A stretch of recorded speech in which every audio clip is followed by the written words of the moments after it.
It is a very warm Halloween weekend taking shape across central and eastern Kentucky. We'll track the possibility of record warm temperatures just ahead. An indictment has been returned for an 84-year-old man police say killed 2 women in a crash earlier this year. We talked with James Pelfrey why his indictment came as a shock. One of the suspects charged in connection with the death of 15-year-old Trinity Gay went before a Fayette County judge this afternoon. What happened in court is just ahead. This is WKYT News at 4. And welcome to WKYT News at 4. I'm Amber Philpott reporting. We are looking at some toasty weather for our Halloween weekend. We could even flirt with a record high or 2. I want to check in now with Chief Meteorologist Chris Bailey. He's live in the Weather Garden with the details. Chris, could it get any better for this time of year? You know what? Actually, you know what? I'm going to say yes, it can, because the next few days, Amber, will be even warmer than what we're seeing out there today. Today's one of those typical fall days where you can start it out with a little frost in 30s, end it on a mild note. We're going to go from mild to warm, though, as we go through the next couple of days, and the possibility of a record high temperature is out there. So we are in the WKYT Weather Garden. That's where our sky cam is. Hello. And you may be able to see us on that sky cam, but look at the leaves that are still showing off what leaves are left. But in the distance, you notice a lot of those leaves have dropped off a little bit. Temperatures right now across the Commonwealth, much cooler in the north, much warmer toward the south and southwest as the 70s start to surge into town, and that is ahead or behind a warm front that is lifting onto the north. Northern parts of the Ohio Valley, much chillier right now into the Great Lakes. That's the air we had this morning. It is getting pushed out of the way, though, by that warm front that continues to lift its way onto the north and the northeast. Cold front that is well off to our northwest, never going to get in here. It may make a run at us on Sunday, but out ahead of that, those temperatures are really going to spike. And again, many of us may hit 80 degrees in the coming days. So those weather headlines talking about the possibility of a record high or 2 over the next several days. And Amber, when I come back in about 15 minutes, we'll detail the forecast that will finally get a little change in here toward the end of the 7-day. Chris, we'll see you in just a bit. Thank you. An elderly man is speaking out from jail after being indicted for a Clark County crash that killed 2 women. Police had said James Pelfrey was blinded by bright lights when he crashed into 2 cars waiting at a red light. Now he faces 2 counts of manslaughter and a count of assault. That crash happened in June, but Pelfrey has just now been arrested. WKYT's Caitlin Sentner explains why. It's our top story at 4. An 84-year-old man is behind bars this evening after police say he killed 2 women in a crash earlier this year. The man was shocked by the indictment. He says he feels remorse every day. The police said it's just an accident. It just things happen. But I was never involved in nothing like that before. The deadly crash happened back in early June along the Winchester bypass at its intersection with Colby Road. Originally, witnesses had told police they thought 2 drivers were drag racing. However, according to Winchester police, the elderly man was blinded by bright lights and crashed into 2 cars waiting at a red light. 2 women in the same car died, 62-year-old Sarah Helfrich and 35-year-old Juanetta Mitchell. A grand jury returned with an indictment for Pelfrey. He faces 2 counts of second-degree manslaughter and 1 count of second-degree assault. The decision comes after police turned over vehicle data and reconstruction findings, according to the Winchester police chief. The last time I remember seeing the speedometer, we were going 55 miles an hour. But he says, the detective says, the speedometer says we were going 81 miles an hour. I don't know that. Pelfrey stands by his word, saying he didn't see the cars and was blinded by lights. He says he prays for the families of the victims every day. In Winchester, Caitlin Sentner, WKYT. And so far, court dates have not yet been set. One of the suspects charged in connection to the shooting death of Trinity Gay appeared in district court for a second time this week. Devontae Middlebrooks went before a judge this afternoon for a probation hearing. Middlebrooks was convicted twice in 2015 for cocaine trafficking and other drug charges. In the Trinity Gay case, he has been charged with wanton endangerment and possession of a firearm by a convicted felon. Today, a judge determined Middlebrooks violated his parole. We'll have more on what that means for Middlebrooks on WKYT News at 5. We're working on a number of other stories for you on WKYT starting at 4:30. Sam Dick joins us now from the newsroom to look at some of the news in progress. Hello, Sam. Good afternoon, Amber. Firefighters in Powell County say a family is safe after a fire destroyed their home. It started about 5 this morning at a home on 5th Avenue in Clay City. Neighbors tell us a man and his pregnant girlfriend were renting the house at the time. Crews say the couple lost everything in the fire. Fire officials initially had a tough time getting the fire under control because of a lack of first responders. We're told crews from Winchester and Mount Sterling were called to help put out that fire. At this time, they do not know what caused it. Coming up on WKYT News at 6, we'll take a look at a proposed bill for volunteer firefighters. There have been at least 20 homicides in Lexington so far this year, and the high-profile murders of 15-year-old Trinity Gay and Mariah Coleman have sparked concern over public safety in this city. So this morning, city officials and the heads of law enforcement gathered in Lexington to have a candid discussion about what the city is doing to ensure a safe environment. WKYT's Michelle Chamberlain was at that discussion, and she'll tell us more coming up at 4:30. A Lexington Middle School principal making good on a deal he made with his students. Principal Mike Jones agreed to a deal with the students at Crawford Middle School. If they met a recent fundraising goal, he would dress as a fairy princess. There he is. As you can see, the students not only met their goal, but exceeded it by $300. We'll have more on what the money was being raised for ahead on WKYT News at 5. What a Friday at that school. That's a look at some of the news in progress. Amber, back to you.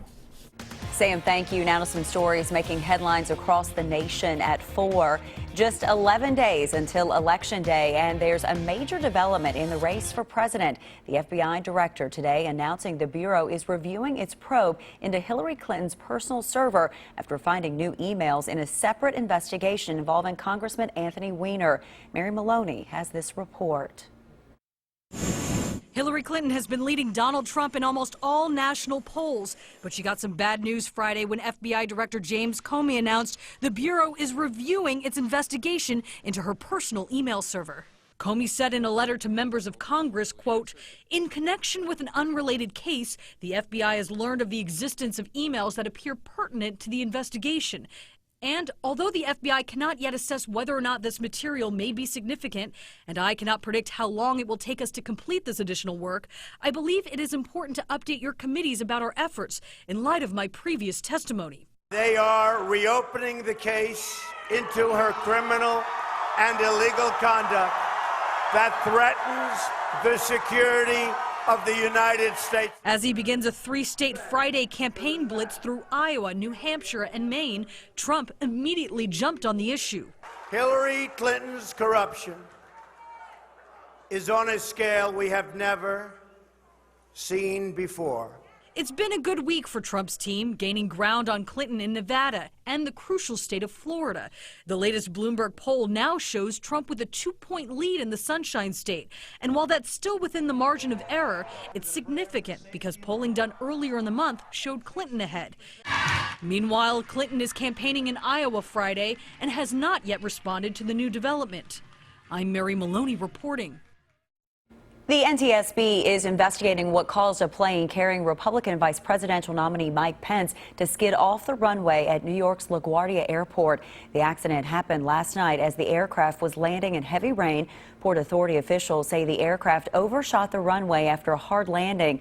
Everyone on board, including Governor Pence, his family, and more than 30 others escaped unharmed. Officials say arrestor beds at the end of the runway slowed the plane down and may have saved lives. The man who vandalized Donald Trump's star on the Hollywood Walk of Fame has been released from jail, and he says he's not sorry.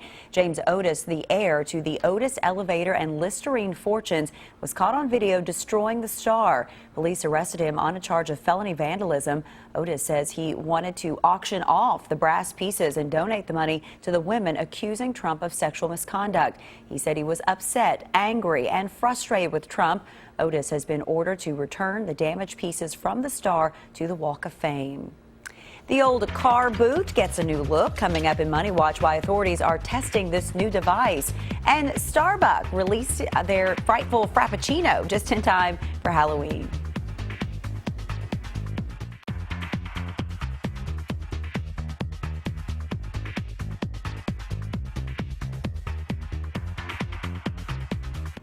ExxonMobil says it has made what it calls a significant discovery off the shores of Nigeria, up to 1 billion barrels of oil. That begins today's Money Watch. A drop in oil prices and attacks by militants on pipelines have slashed production in the West African country, driving it into recession.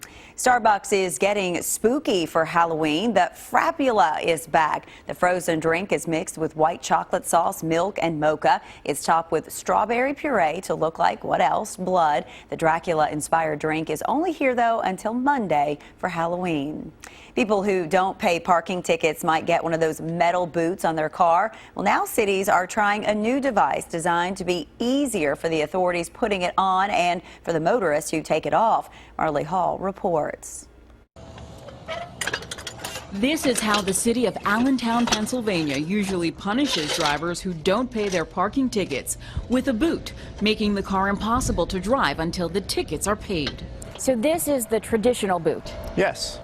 So it's heavy, clunky, About 40 pounds of steel, yes. and much harder to put on. Very hard.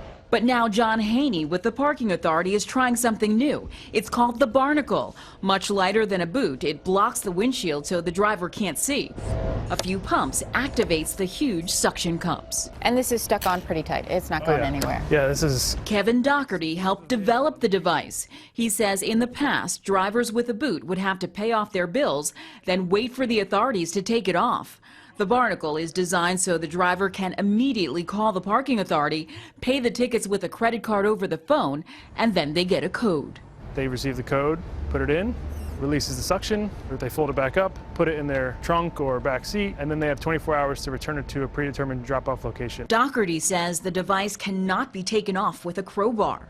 And if you try to move the vehicle, an alarm will sound.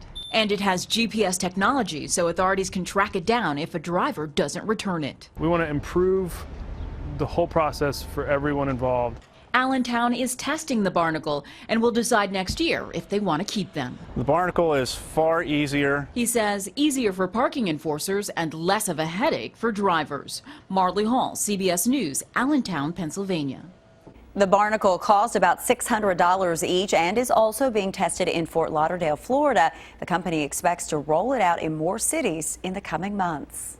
Zombie paintball, haunted hay rides, Candyland corn maze. It's all a part of Fright Nights, Kentucky. I'm Deanne Stevens, out and about today for Halloween weekend.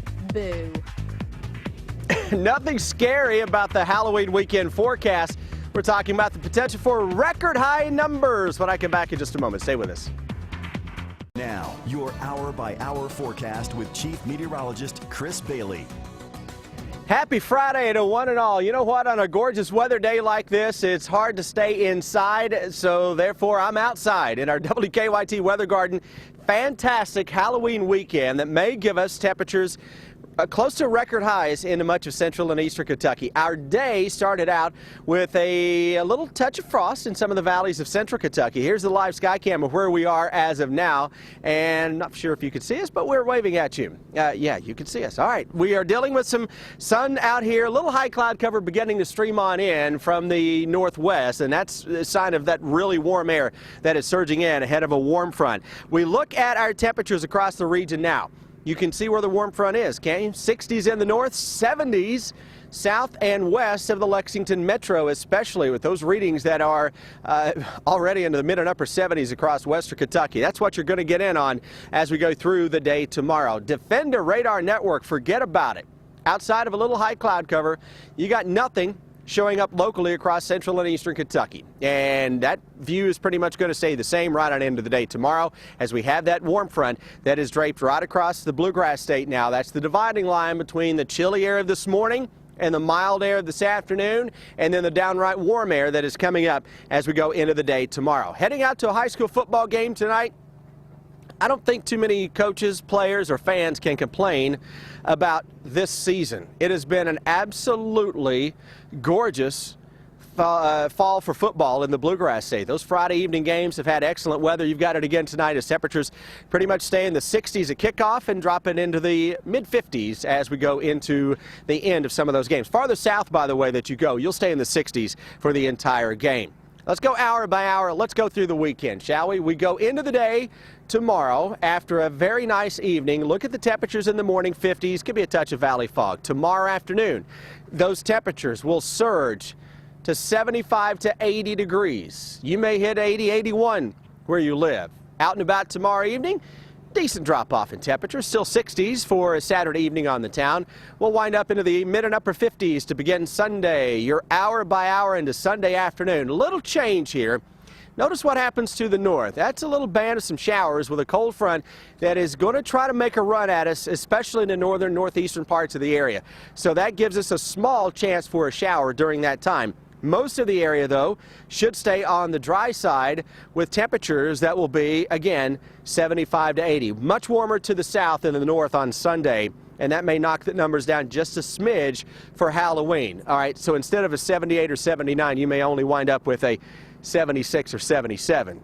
Yeah, there are worse things in the world that have happened than knocking that temperature down 2 or 3 degrees into the mid-70s for Halloween. Into next week, we do see a change with a cold front coming into town. That'll knock the temperatures back towards seasonal levels late Thursday and especially by Friday. May give us a decent drink of water during that time as well. But short-term forecast as we make our way into the weekend, things continue to look absolutely gorgeous across the entire region.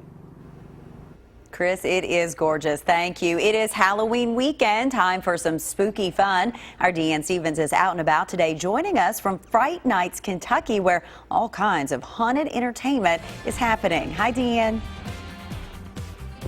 Hey, good afternoon, guys, and happy Halloween weekend. Stitches and I preparing for a big night tonight. I should say, he's preparing for a big night tonight. Is it ever exhausting scaring so many people? No, I never tire of hearing screams. Yeah, it's probably not the best time to be a clown right now, is it? I'm not worried. You're not worried. He's not worried, he said. We've actually become pals. I've threatened him with my fist.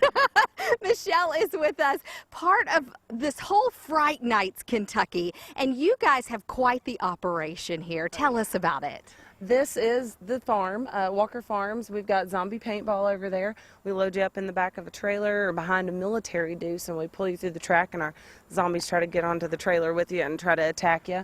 And of course, we've got Candyland corn maze, and it's kind of full contact. Like we'll play with you a little bit in there. And of course, haunted hayride. This is one of our staples here.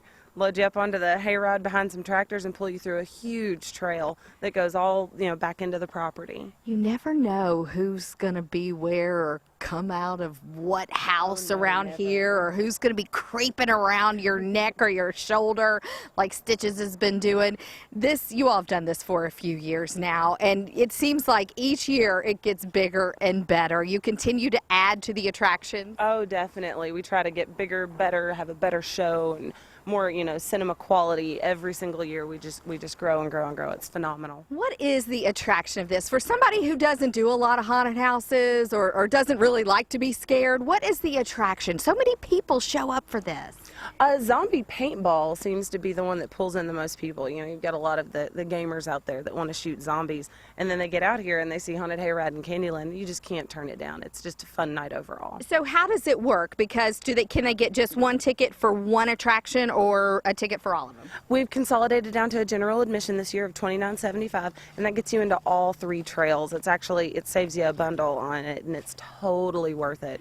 Okay, what time do you guys open tonight? Our ticket booths will be opening at 7:30. And then 7:30. you can purchase your tickets and come right on in and pick your first attraction. And you're running through the weekend, right? You're running through Halloween night. Running through Halloween night this year, yep, even on a Monday. Okay, so listen, coming up at 4:50, we are taking on the Candyland Corn Maze. My new friends and I, you don't scare me. You don't scare me. My new friends and I, until you start petting on me, we're taking on the Candyland Corn Maze. I can't concentrate here. So make sure you stay tuned for that. You guys are going to protect me through this, right? Oh, yeah. Come on out and see them. They are located right off of Winchester Road. I'm Deanne Stevens, out and about. It's Haley Road, right? Haley Road. Haley Road, which is off of Winchester Road. Back to you guys. I hope.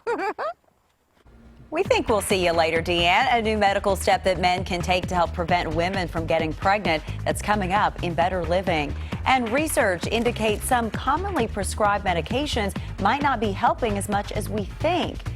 Tonight's Mega Millions jackpot is $35 million, and Saturday night's Powerball jackpot is $180 million. It is time now for Better Living, health, education, and consumer news that impacts your life. A new study is testing birth control hormones for men. A new study shows men can take birth control shots to prevent their partner from getting pregnant. The World Health Organization found the hormone therapy is tested that it was 95% effective but had significant side effects, including depression and muscle pain. Still, more than 75% of participants were open to using this method of contraception. New colon cancer research suggests where the patient's tumor is located may help predict survival. Researchers in Italy found patients whose primary tumor was on the left side at a 20% reduced risk of death. New research suggests commonly prescribed medicines are no more effective than placebos in treating migraines among children and adolescents. Researchers at Cincinnati's Children's Hospital found more than 50% of study participants reported reduced headache days, whether they received medication or sugar pills. Researchers suggest the expectation of feeling better may play a critical role in whether the patient ultimately feels better. All right, we want to head now to Chris outside for us live, enjoying this beautiful weather. Hi, Chris.